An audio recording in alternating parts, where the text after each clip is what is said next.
Está começando mais um episódio do Schunk Inovação em Foco. E no episódio de hoje, a gente tem um convidado ilustre aqui para falar sobre um tema extremamente importante, não somente para a indústria, mas também para os jovens do Brasil. Então, nós vamos falar sobre o ensino técnico no Brasil, os desafios e as oportunidades para a indústria. E para isso recebemos o ilustre professor Espada. O professor Espada, ele trabalha no sistema educacional profissional desde 1974.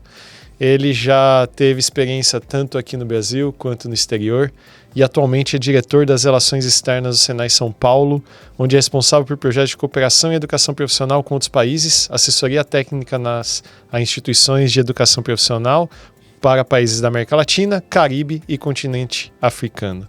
Professor, é um imenso prazer tê-lo aqui conosco. Eu acho que o projeto Senai ele é muito mais do que simplesmente uma escola. Eu acho que ele tem algo que eu sempre conversei contigo, que é o que deixaremos de legado para as futuras gerações. Então, professor, muito obrigado mais uma vez pela sua presença. Eu que agradeço aí a Schunk, ao Mário e todo o time Schunk por essa oportunidade de compartilhar a experiência e também é uma oportunidade de agradecer a Schunk pelo espírito de promover a tecnologia, mas abraçar as ações de tecnologia que o Senai desenvolve, principalmente nos aspectos de formação profissional, agora na atualização dos cursos de ferramentaria e no setor aeroespacial. Então, em nome desses jovens, muito obrigado, porque é uma busca de formação profissional de excelência, onde nós teremos profissionais de excelência, teremos líderes empresariais e teremos, por que não, num tempo aí de 5 a 10 anos, já alguns empresários. Muito bom. Temos aqui também conosco o Thales Cortez, que é o nosso gerente de vendas aqui da Schunk. O Thales também vem trabalhando fortemente junto das escolas, seja do curso do plástico, seja do curso do corte dobro repuxo, nos auxiliando aí na implementação de tecnologias, né? Então, acho que isso é importante. Mas, professor, antes da gente entrar no tema Senai, conta um pouquinho da sua rica história, como que você chegou nesse mundo acadêmico. Na verdade, eu nasci no sítio, então tudo que você possa imaginar de cuidar de animais, de cuidar de agricultura, até os 9 anos e meio, você fala, pô, mas tão jovem assim? Sim, a gente já estava nesse processo, fiz até o 3º ano primário numa escola do sítio, e isso aprende muito a valorizar as conquistas. Aí fui fazer o 4º ano primário na cidade de Piracicaba e depois eu não era muito fanático por estudar e fui... meu avô falou, então você vai me ajudar aqui, onde ele tinha alguns terrenos e começou a construir algumas casas e me botou de servente de pedreiro. Com 13 anos e meio, passei em frente a uma escola Senai e vi aquilo, não sabia direito o que era, busquei, me matriculei e fui aluno de um curso de tornearia. Isso, eu diria que mudou a minha vida, porque fui numa empresa, contratado como jovem aprendiz, e na época eram 6 meses de curso e 6 meses na empresa. Entrei lavando banheiro, fazendo café e varrendo a empresa. E sempre na busca de querer trabalhar em máquinas e trabalhei nessa empresa até os 22 anos e como na cidade de Piracicaba só tinha curso de graduação, ou seja, da faculdade de serviço social, estava começando o curso de Direito e também tínhamos lá o contabilidade. Então, o meu professor de física do sul de Minas, que eu fiz ensino médio, ele falou, você trabalha em qualquer máquina, vai para São Paulo, faz um curso na área de matemática e física que você praticamente é um engenheiro. E foi o que eu fiz. Vim para o Senai como instrutor torneiro, 10 meses depois surgiu uma vaga na Senai Suíço Brasileira, onde convivi com os suíços até 84, onde se criou um grupo. Na verdade, além de instrutor, nesse período eu fui responsável dos cursos de especialização à noite e ao sábado. E Em 84, criou-se um grupo de automação que a missão tinha como objetivo atualizar o Senai em automação da manufatura e informática. Convivi com esse pessoal trabalhando, porque eram 11 engenheiros eletrônicos, só eu da mecânica. Então, fazendo cursos nas duas áreas, tanto eletrônica, automação.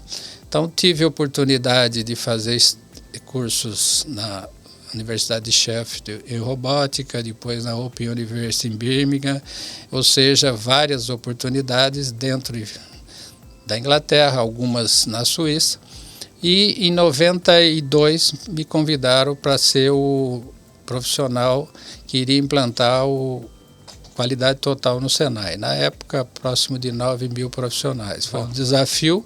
Aprendi muito, mas já em 94 me designaram como gerente da divisão de planejamento curricular, onde estive até 99, e depois, em 2001, eu fui como diretor da Suíça Brasileira, depois como gerente da Gerência Regional 1, que eram 37 escolas da Grande São Paulo. Já no mesmo ano, no final, eu fui como diretor técnico, que era toda a rede do Estado, ou seja, 92 escolas, por volta de 1 milhão de matrículas. E, além disso, em 2010, me colocaram como gerente de relações internacionais devido aos projetos de escolas em outros países, e também eu estava na função de vice-presidente da UDSC Internacional, que em 89 eu comecei, e o objetivo era colocar o Brasil no topo. E, mais recentemente, além das atividades de diretor de relações externas, em 2019, no final, o diretor-geral, o professor Ricardo Terra, falou: Espada, precisamos atualizar a ferramentaria, tanto na área do plástico como corte, dobra e repuxo, e também a área aeroespacial. Então, hoje nós estamos com 14 escolas somando essas atividades.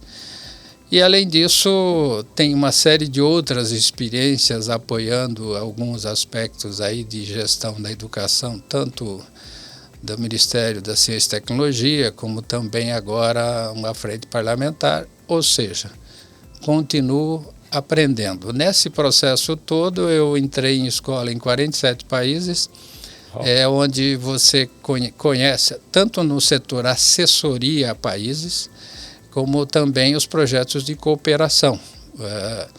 Tivemos várias ações com países, principalmente da África, mas com o apoio da JICA, hoje nós atuamos em países da África, capacitando diretores de unidade de formação profissional, também assessorando os governos em planos estratégicos de educação.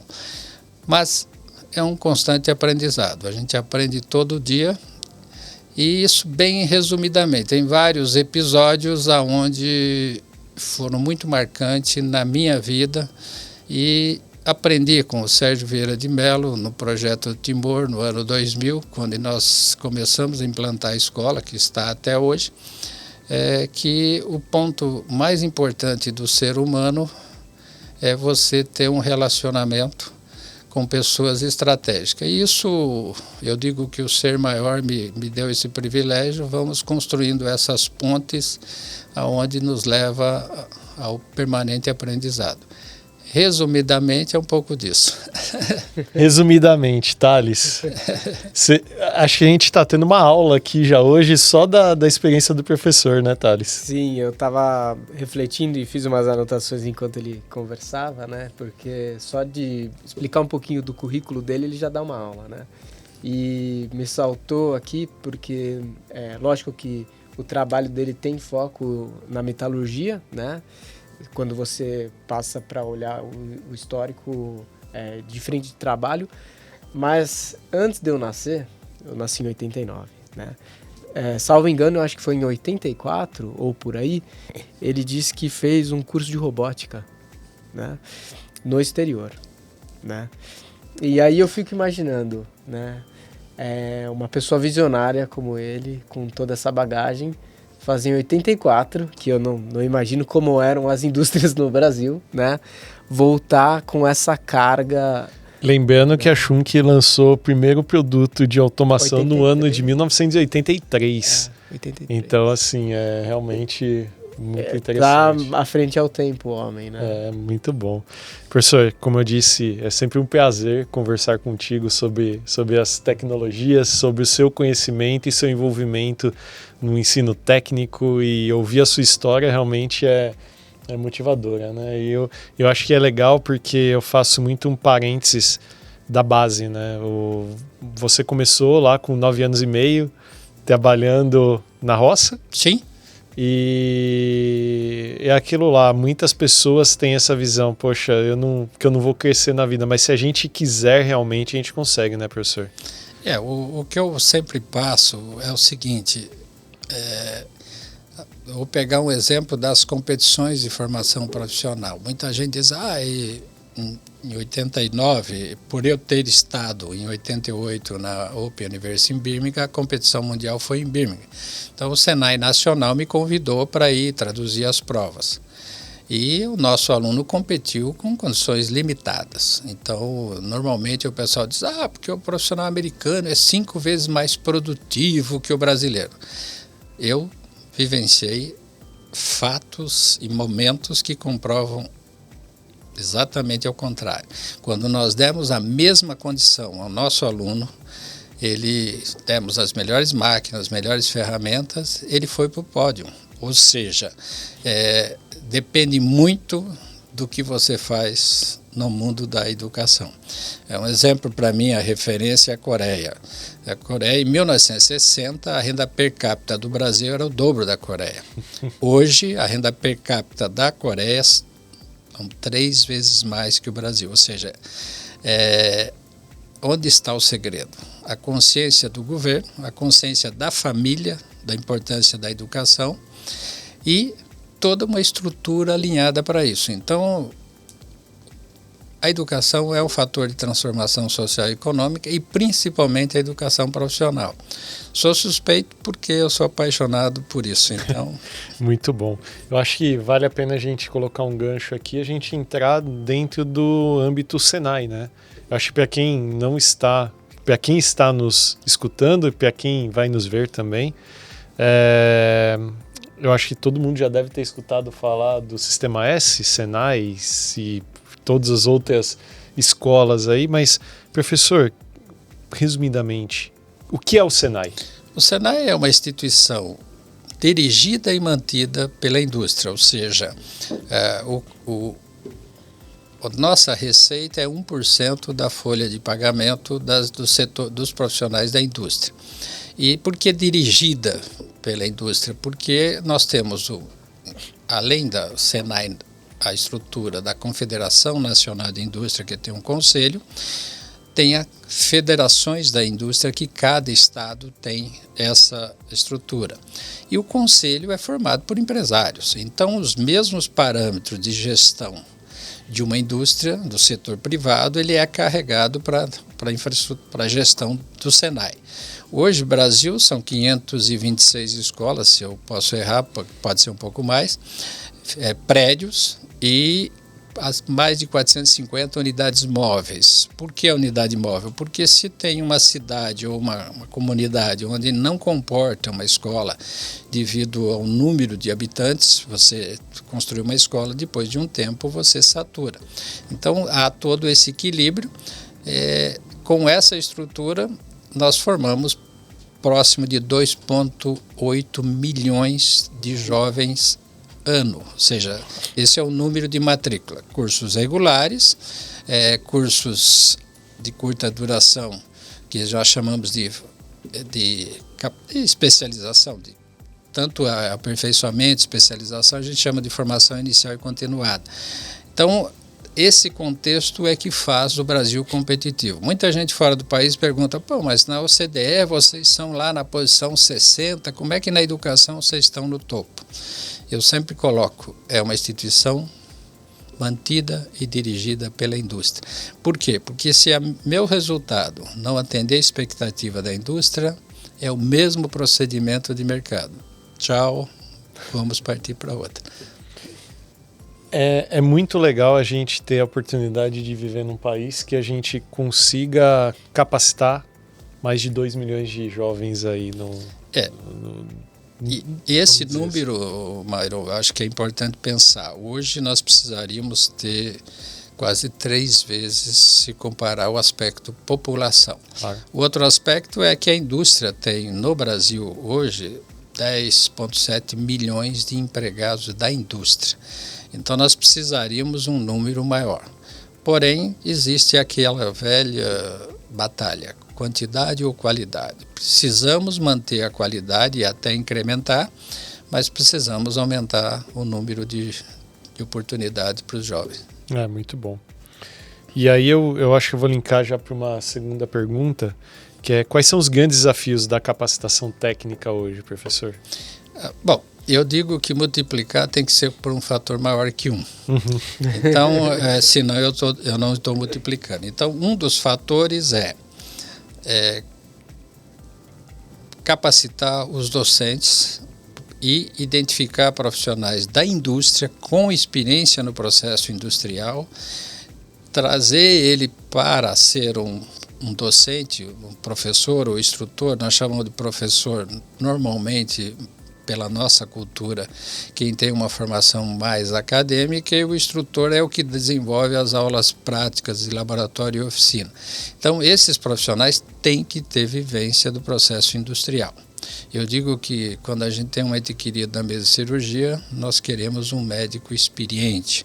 Portanto, temos que fazer educação de forma que todos os alunos fossem nossos filhos, buscar a excelência. Evidente que é importante construir uma consciência na família da importância da educação. Existe um aspecto muito importante, no nosso caso, o Brasil. O fator de transformação social e econômica por meio da educação profissional ele é muito mais eficaz, porque em 2 anos eu recebo um jovem que tem uma educação, às vezes um pouco limitada, em função das nossas escolas públicas, e eu dou a ele uma profissão, dou a ele um salário, e se ele for para a empresa com uma boa formação, ele passa em tempo curto, de 1 ou 2 anos, 3 anos, ter uma remuneração que permite que ele possa fazer os seus aperfeiçoamentos no período noturno. Há alguns acadêmicos que dizem, mas os melhores cursos são durante o dia nas melhores universidades. Sim, eu faço a seguinte reflexão: se eu pegar uma universidade 5 anos, o aluno estudante durante o dia, e se eu pegar uma faculdade onde ele faça um curso de 5 anos à noite, ele tem todo o domínio conceitual acadêmico, mas só que ele também passa 5 anos na universidade da vida, que é no processo produtivo. E outro detalhe, no processo produtivo são 8 horas. No acadêmico são 4 horas. Então, eu tenho o dobro, sem contar os recessos de final de ano, meio do ano. Então, na empresa, ele tem 11 meses. No mundo acadêmico, isso reduz aí para 10, 8, coisas desse tipo. Então, a minha experiência pelos ex-alunos, aqueles que fizeram formação profissional, conquistam posições de liderança, se tornam empresários, e com um fator de eficiência maior, ou seja, um melhor resultado por menor custo. Posso? Claro, com toda certeza. Hoje, pensando na indústria, né? Quando a indústria visualiza o Senai, a formação principalmente, naturalmente você depende da aderência dos cursos, né? E eu já ouvi e eu fiquei muito triste, né, com a informação de que, dependendo do curso, existe uma dificuldade de você preencher as vagas por causa de aderência, né? Eu não sei mesmo o meu filho como é que eu vou transformá-lo para que lá na frente ele tenha interesse em algumas, como que eu vou dizer, alguns temas, né, que talvez não são tão atraentes para a geração atual, né? Então, a minha dúvida fica, isso deve ser hoje um baita desafio dentro do Senai, porque vocês têm cursos de formação em TI, por exemplo, né? Em que a indústria tem uma grande demanda. Mas nós temos também, por exemplo, na região de Piracicaba, de onde você vem, deve ter alguma coisa referente a maquinário para a indústria sucroalcooleira, né? Ou na região de Bragança temos das ferramentarias. Como que a gente faz esse equilíbrio e transforma isso em algo atrativo ao jovem, para que ele não vá só no que está na moda, né? Nesses cursos para diretores que a gente faz para outros países, e também o nosso diretor jornal, o pastor Terra, falou assim: você precisa fazer aqui para os nossos diretores. E nós fazemos de que forma?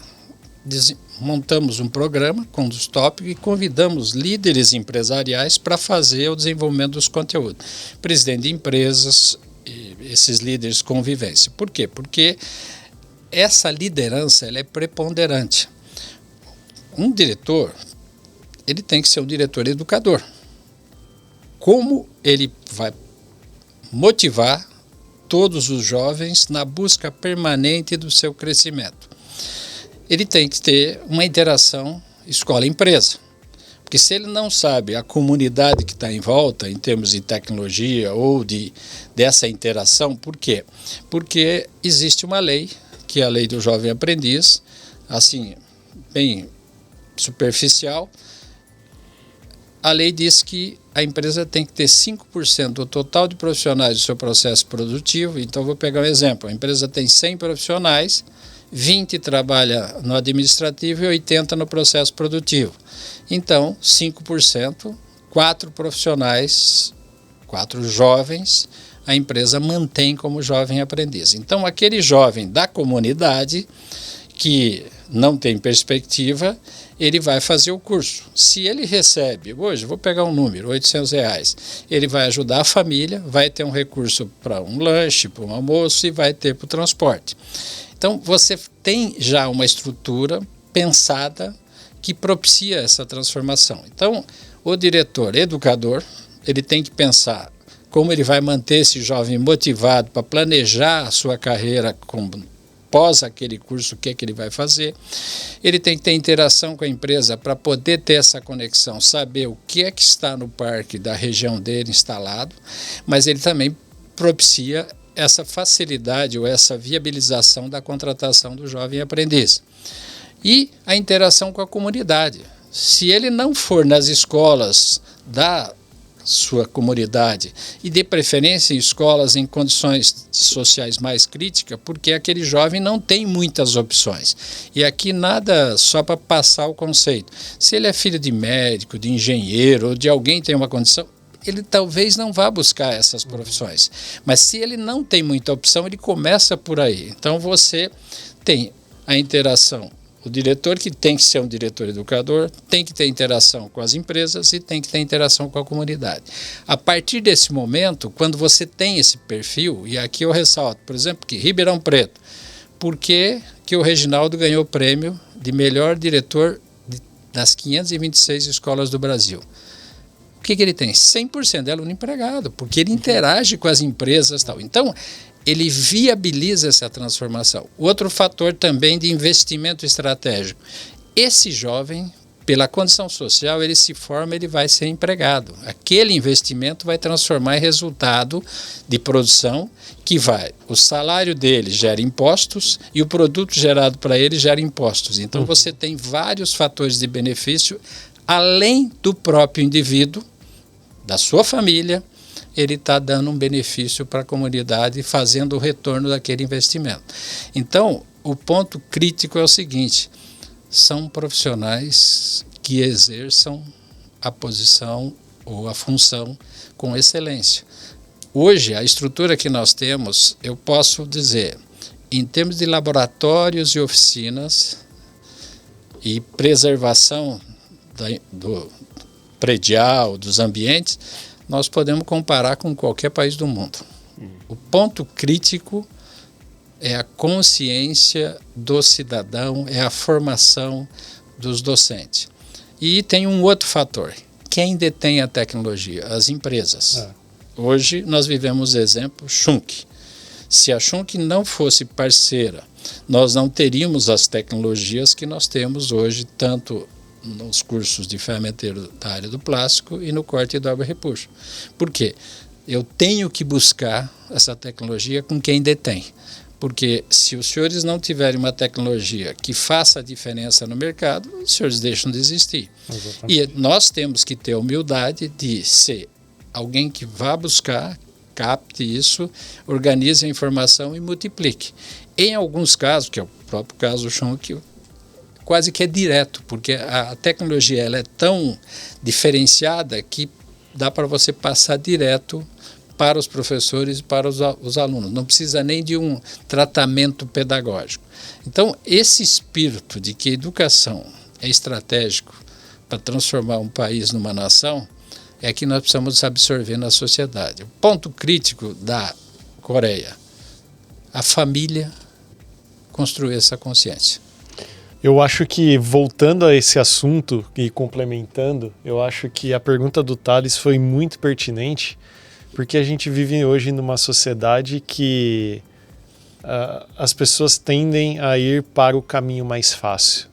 Mas eu tento sempre olhar pelo lado positivo das coisas.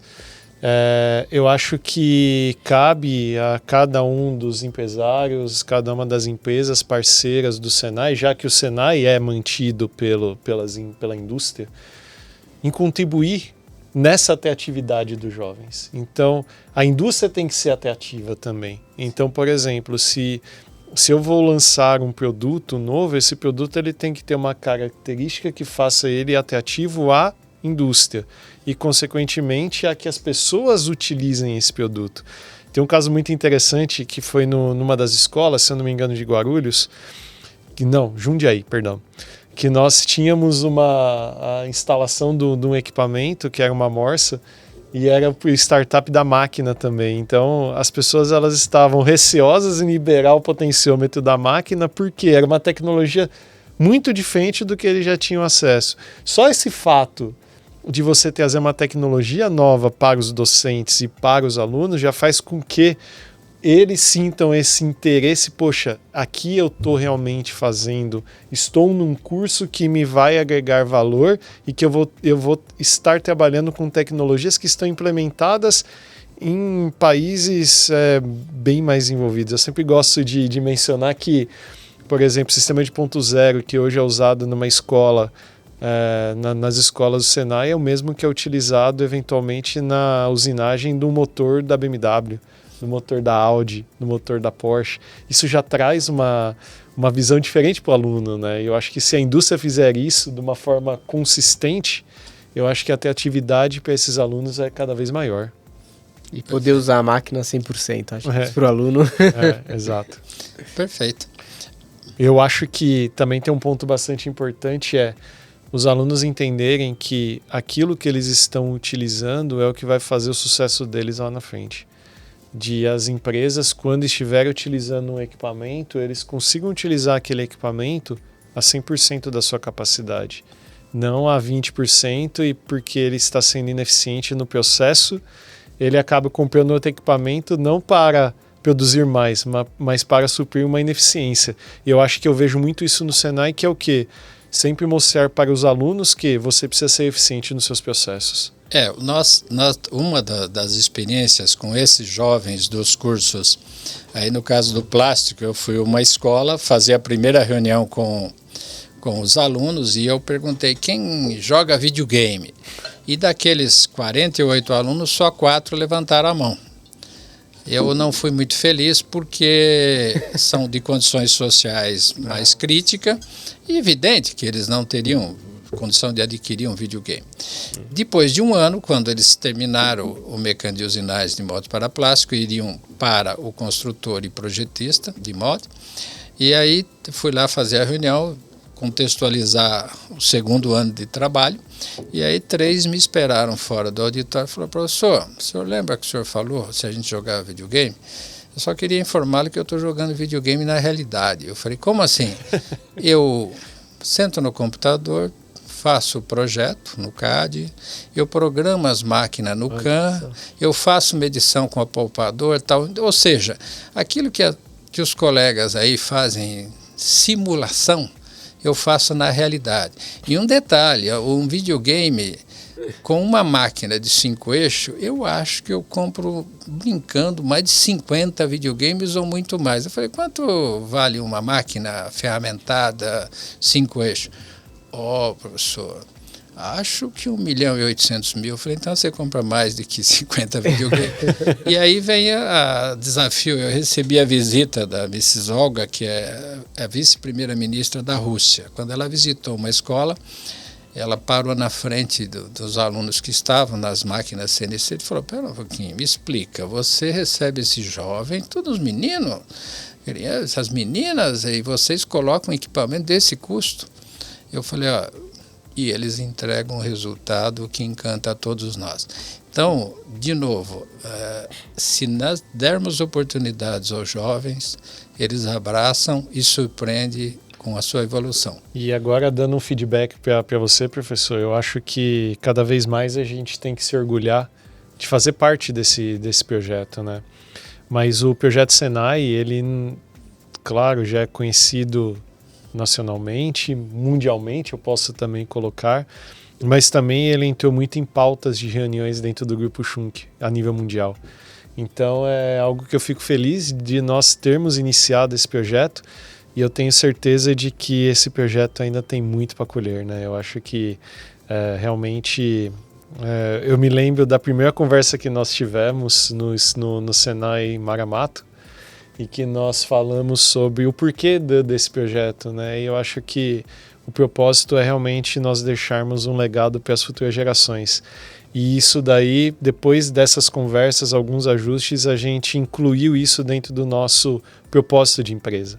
Então, se você abre o computador, se você abre o tablet, o celular, tá lá, deixar um legado para as futuras gerações. Porque eu acho que de nada adianta nós sermos somente fornecedores, independente se é da indústria, se é do comércio ou o que seja, se a gente não tem o porquê disso. E eu acho que o Senai tem muito disso, né? Eu acho que é legal ver esse projeto. O Thales tem acompanhado esse projeto junto com a equipe dele. A equipe de vendas em si tem entendido o quão grande é um projeto chamado Senai, não somente em termos de venda propriamente dito, mas o que isso agrega para a indústria, porque esses alunos que estão saindo do Senai estão indo para os clientes e é nítido esse gosto que eles estão tomando por tecnologia. Isso é muito bom, né, Thales? Eu me lembro, a gente teve uma reunião de fechamento, acho que, eu não lembro se foi no meio do ano passado, enfim.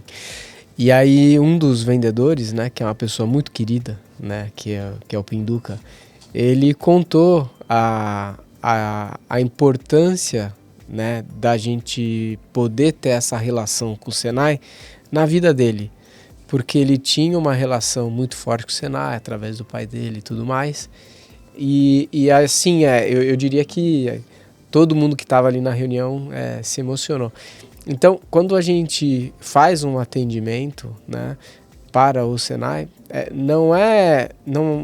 de verdade, é diferenciado, né? A gente trabalha de uma outra maneira e não é uma questão de vender ou não vender.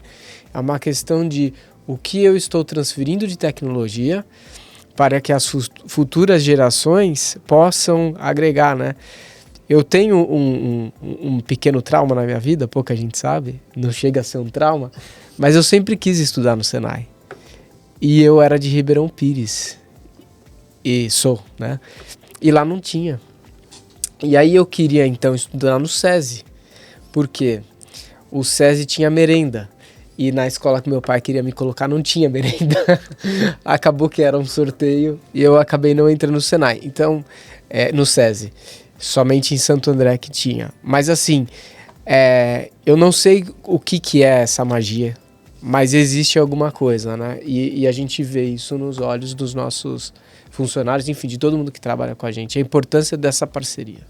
Na verdade, eu sou suspeito porque muita gente diz assim, o que significa praticamente 50 anos nessa caminhada? Então eu tenho alguns episódios. Por exemplo, quando foi para montar o curso, atualizar o curso de ferramentaria, a gente, com o Christian, né, falei, bom, precisamos identificar alguém que seja a referência mundial, porque temos que buscar esse diferencial. Afinal de contas, hoje a tecnologia é global. E aí ele identificou o professor Yokota, que é um japonês, ele tem hoje 89 anos e é um especialista, e nós começamos a fazer reunião uma vez por mês, das 8 às 10 da noite, porque no Japão é de manhã, e a pergunta: o que seria uma indústria competitiva na área de fermentaria? Ele falou, uma indústria será mais competitiva quanto mais tiver seus processos digitalizados, seja em projeto, manufatura, controle e tal. E o profissional é aquele que mais dominar a digitalização desses processos. E quando ele veio em maio do ano passado, porque em novembro de 2022, nós apresentamos o projeto e ele falou, não, se for isso que vocês estão fazendo, é o melhor do mundo. Aí eu conversei com o professor Terra e ele falou assim, Espada, traz ele para visitar então. E ele veio em maio. E ele visitou 4 escolas e falou, não tem nada no mundo nesse padrão. E nessa visita, ele falou, Espada, antes da visita, ele falou, me programa uma visita onde você tenha algum ex-aluno do Senai num cargo de liderança da empresa. E o vice-presidente da Honda, o Otávio Mizikami, foi meu aluno. E eu levei, mas foi muito emocionante porque eu lembro do Otávio, 14 para 15 anos, e quando nós chegamos na Honda, na mesa de reunião, e o Otávio recebeu como vice-presidente e tal, e falando um japonês fluente e tal. E aí ele falou, queria dizer o seguinte, e tinha a sorte nossa que nós levamos um tradutor do japonês para português, porque senão a gente tinha ficado pelo caminho. E ele falou, eu tenho várias formações, mas para mim o curso de mecânica de precisão do Senai foi o que fez a diferença. Então você pega alguém que trabalhou 20 anos na fábrica Honda de motos, você pega alguém que está aí, acho que brincando mais uns 15 para 20 anos aí como Honda fábrica de carro, e você vê a diferença. E outra experiência é que o vice-presidente da Toyota também foi aluno da mesma turma. E aí você fala, faz a diferença? Faz. O dia que nós aprendermos que educação profissional é o caminho, e eu estou muito feliz porque agora tem uma frente parlamentar, já tem, quando eu soube, tinha 17 senadores, com o objetivo de montar todo um estudo e definir estratégias para que a gente possa melhorar a educação profissional do país. Porque o presidente da frente é o Marcos Pontes, que foi aluno do Senai, e o vice é o Paulo Paim, que foi aluno do Senai, lá do Rio Grande do Sul.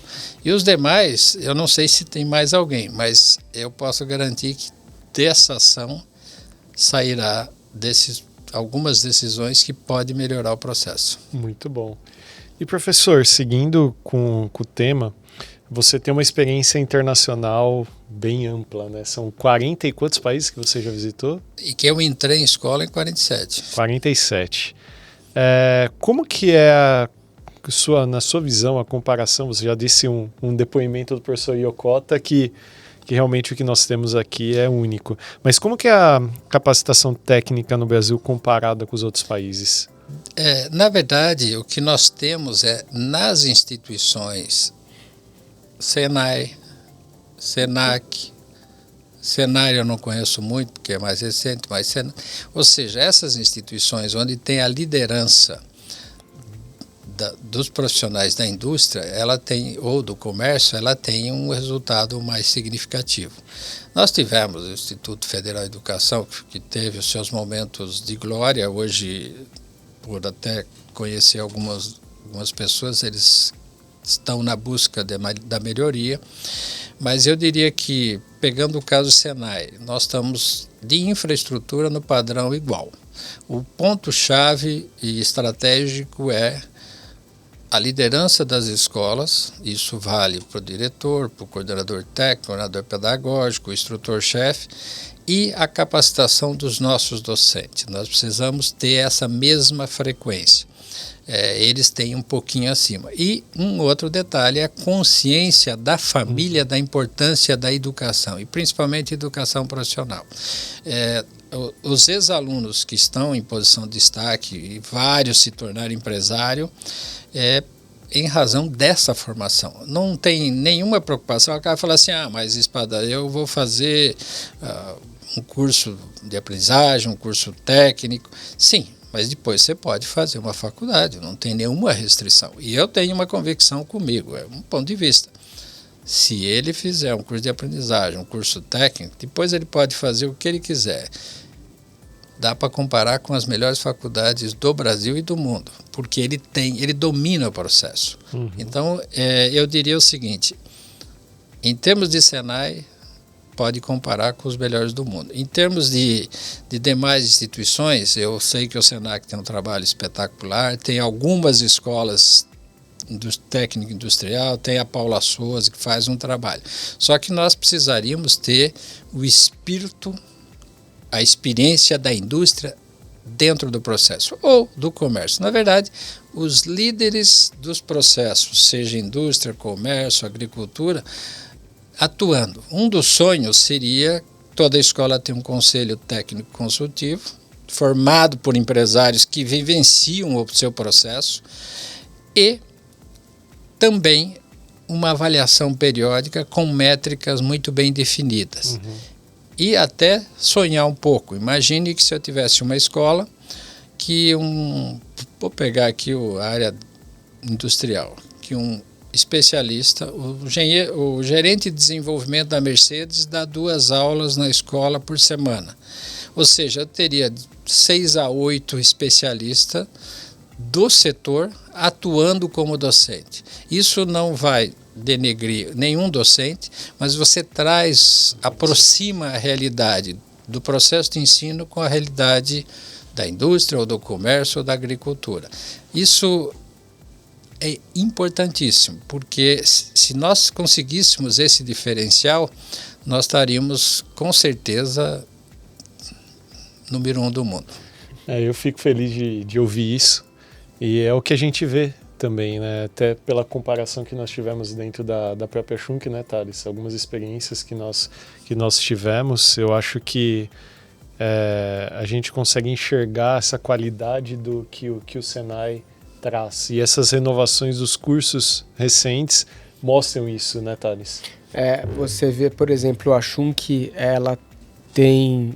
Isso é global, eu acredito, né? Mas uma grande dificuldade lá na Europa, principalmente, em trazer novos talentos, né?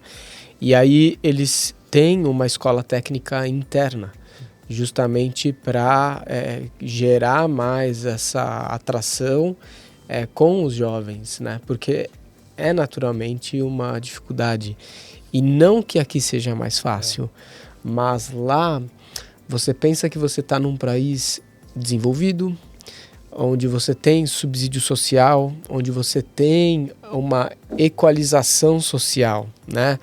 E eu brinco às vezes, né? Que às vezes as dificuldades que nós temos na vida são combustíveis, né? Então a comparação que eu faço é a seguinte: talvez a aderência lá a um jovem estudar é tão difícil quanto aqui, e mesmo assim a Alemanha é uma referência, né?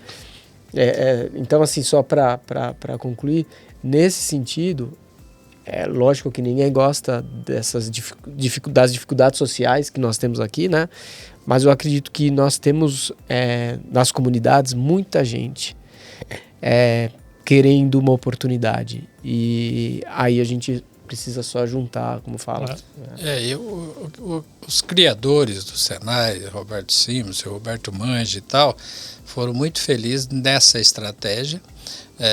Cabe ressaltar que do Senai nasceu o Sena da Colômbia, o Senat do Peru, ou seja, essa experiência foi disseminada. Mas aquilo que o Mário estava dizendo, de que por que eu acredito nessa possibilidade de trazer alguns especialistas da empresa como voluntário e atuar. Você fala 2 aulas por semana não vai mudar muito. Vocês têm vivenciado o quanto encanta os professores, os jovens, quando vocês vão nas escolas apresentar uma tecnologia. Sim. Eles ficam vidrados, eles ficam assim super, super motivados, e isso, queira ou não queira, é uma dose motivação, de conexão que fixa eles no processo. É isso que nós precisamos trazer, porque vocês estão atendendo a empresa, resolvendo problemas técnicos diários, e é isso que nós precisamos. Quanto mais atualizado nós tivermos em termos de entregar para o nosso aluno a tecnologia mais atualizada, mais nós fixamos eles no processo. É isso aí. Pessoal, o papo está muito bom. A gente passou muito rápido. O professor no começo falou assim, nossa, 40 minutos é muito. Já está quase 50 minutos aí. Passa muito rápido, mas é algo muito enriquecedor essa conversa. Eu acho que o projeto do Senai, de uma forma geral, ele tem muito a ver com o lema da Schunk, né, que é Hand in Hand for Tomorrow. Então, de mãos dadas para o futuro. Eu acho que o Senai está muito ligado a isso. E eu fico muito feliz de coração pela sua presença, o Thales aqui conosco também, e eu fico honrado de poder fazer parte desse projeto em nome da Schunk, não Brasil, mas Schunk Mundo. Quero agradecer mais uma vez a sua presença, essa conversa muito enriquecedora, cheia de história, e eu realmente vejo que faz parte do nosso dia a dia, e tem que fazer parte do nosso dia a dia realmente nós contribuirmos com os jovens, com o futuro da nossa indústria, com o futuro do nosso país. Porque contribuindo com os nossos jovens, a gente consequentemente está contribuindo com o futuro do nosso país. Eu tenho que agradecer também a Isabela e o Henrique, que estão por detrás do projeto como um todo do podcast. E, professor, mais uma vez, muito obrigado. Thales, muito obrigado. Se quiser deixar a última mensagem. Eu queria agradecer muito a Schunk Brasil, a Schunk Global, agradecer você, o Thales, a Gabriele, todo o time Schunk por essa oportunidade, e fica aqui a gratidão em nome de todos os jovens, porque a postura Schunk, a proposta Schunk, o que a Schunk vem realizando é um pouco transformar o nosso sonho. 20 anos atrás, por aí, um pouco mais, se exportava ferramentas e se exportava ferramenteiros para Detroit e alguns países também. Nós vamos retomar isso, eu tenho essa convicção, porque essa parceria traz a tecnologia, nos permite construir esse sonho de forma coletiva. Isso todo o time Senai, o nosso diretor jornal, se pegar o nosso corpo gerencial, todos com o mesmo foco de chegarmos lá e ser referência global em educação profissional e principalmente nessas áreas. Então fica aqui o meu muito obrigado, Myron, Thales, time Schunk, de coração. Vamos estar juntos e vamos transformar esse país numa nação. É isso aí, muito obrigado. Pessoal, espero que vocês tenham gostado desse episódio. Para mim foi uma aula, gostei demais dessa conversa com o professor. Não esqueçam a Schunk nas redes sociais, no LinkedIn Schunk Brasil, no Instagram Schunk BR. Continuem acompanhando os próximos episódios. Espero vocês no próximo. Até mais e tchau. Tchau, tchau.